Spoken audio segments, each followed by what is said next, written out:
Hello my dear students. Today I am going to talk about rational numbers as decimals. So to begin with, we all know that a rational number is a number of the form P upon Q where P and Q are both integers and at the same time the denominator, that is Q, cannot be equals to 0. One such example of rational number is 9 upon 2.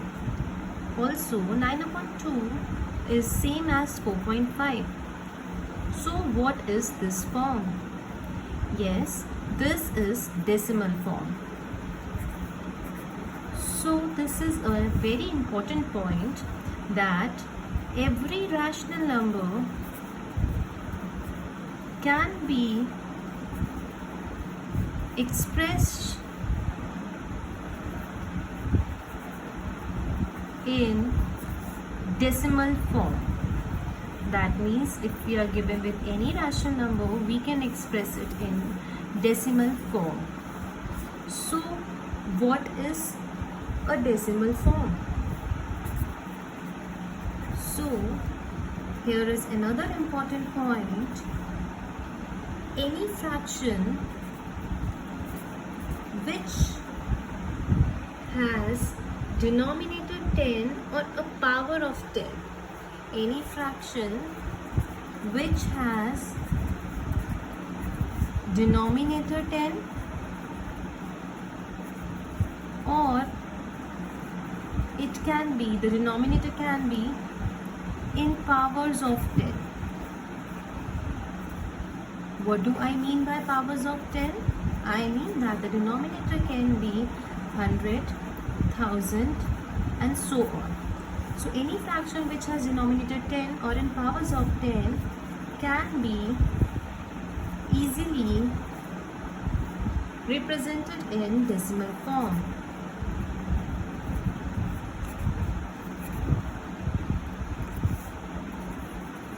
So children, I am here going to take few examples where I will explain how can we convert a given rational number in decimal form.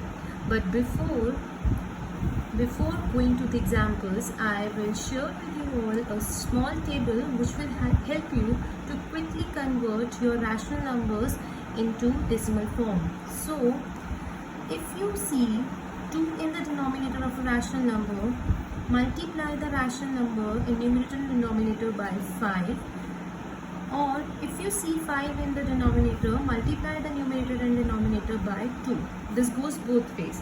Same ways, if you find 4 multiplied by 25, and if you find 25 multiplied by 4.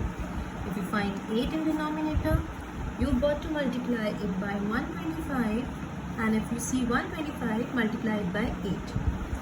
If you see 16, multiply it by 625, or if you see 625, then multiply it by 16. So what will be the use of this table? This table will help you to convert the denominators of the given rational numbers either in 10 or in powers of 10. Let me take a few examples. Example 1. I want to convert 3 upon 25 into decimal form. So I can see here the denominator is 125. According to my table, if the denominator is 125, I need to multiply numerator and denominator both by 8. Sorry, here it should be 125. So I'm multiplying the numerator and denominator by 8. So after multiplying, the numerator becomes 24 and you will find the denominator becomes 1000. Now since here are 3 zeros in the denominator, when I will convert it into decimal form, I will be putting decimal after 3 places, 1, 2, and I will create a third place and then I will put a decimal. So quickly in one short step you are easily able to find the decimal form of 3 upon 125. Another example, I need to convert 7 upon 20 into decimal form. So as per my table, if I see 22, I see 2 in the denominator, I need to multiply the numerator and denominator by 5. So So here it's 20. I can clearly see it's 2 into 10. So I will be multiplying the numerator and denominator by 5. The numerator is 35 and the denominator is now 100. So decimal representation will be, since there are 2 zeros in the denominator, I will be putting decimal after 2 places, 1, 2. So this is 0.